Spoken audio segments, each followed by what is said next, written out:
Maayong adlaw mga kasama.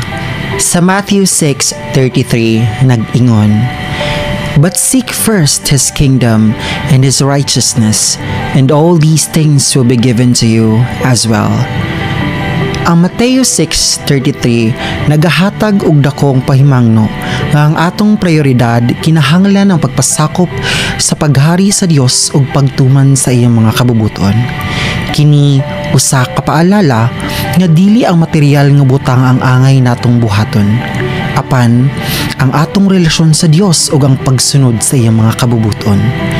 Kung mahimo ta niini, iyang atimanon ang tanan natong panginahanglan.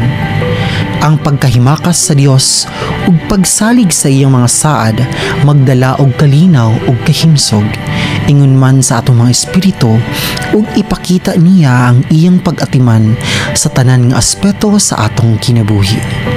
Alang sa DXDC Holy Week Special, kini si Dave Gumantason, dalaygon ang makagagahom nga Dios.